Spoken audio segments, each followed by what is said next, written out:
Here is the carnage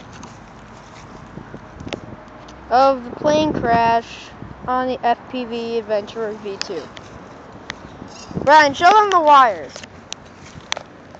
Completely melted. The copper soldered, and it got so hot that copper to melt takes 900 degrees, and this probably went over 1,000. But the problem is, not a single problem on the batteries. And at first we thought it was the Dragon Link, because she crashed all the way out there, so we figured she must have lost signal. But then upon closer inspection, we noticed the wires were melted and that we got a nice little burn mark in there. So the problem was overheating. Nose down at probably around 70 miles per hour. But Dad, give them an example of how strong you built the bottom of this plane. That's simple.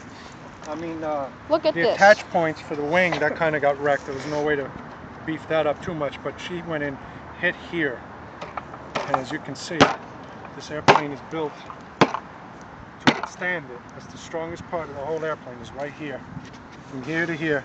And that's pretty much all that happened. That's it, there's a little bend here, yep. And it's really not an issue, it's just a little crimpling of the foam. And my dad can probably salvage this, but the This problem fuselage, is... yeah, that's salvageable. Nothing happened to the tail or the empennage. But the problem is the wing. The wing is destroyed, yeah. We got a bent motor shaft. One bent motor shaft. We might be able to bend it back. I don't know if that'll work. Might throw it out of balance, we'll see.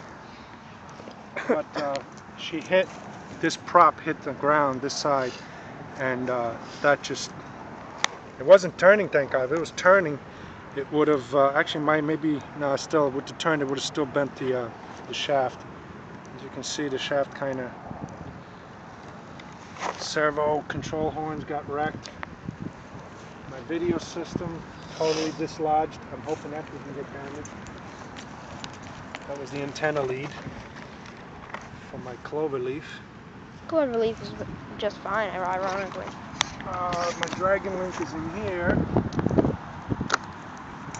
It's totally okay. It's cushioned. The antenna, well, fine. There's really not much to an antenna that can go wrong. She's intact. But like I said, the wing is destroyed. Yeah, she wouldn't be able to fly again. She's probably got a cracked spar from the looks of it. Yeah, that's a cracked spar. You can hear it. So it's going to be a rebuild of the wing. Reconstruction of the fuselage. She should be ready for another flight. It was crazy because thicker wire leads for the battery. yeah, and when it crashed, you could see pieces of wood and foam all over that area. There's a huge hole in the ground. What do you call that? The debris field was quite extensive. And when we got over there, I was like, because where we are, the wind is blowing the ocean air over to us. I'm like, I smell the ocean. My dad's like, that's probably not the ocean. That's probably the smoke. But she got a nasty little burn mark in there, which was instantly like, hey, it must have burned.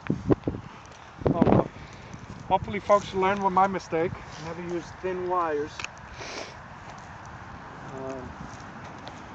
Trying to use the thinner wire that was good for the three cell, but when I put the 4 cell in, it just got too hot and it acted like a fuse wire and it just melted off. And I was lucky there was no fire and no damage to the batteries. Absolutely no damage. They're perfectly okay.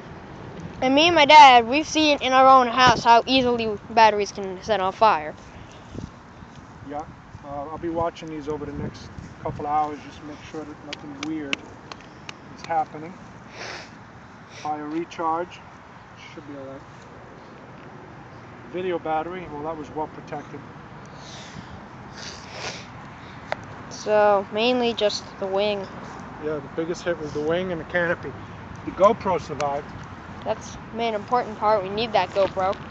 Yeah, she just got a little dirt on it, but GoPro's pretty tough. She could take a beating.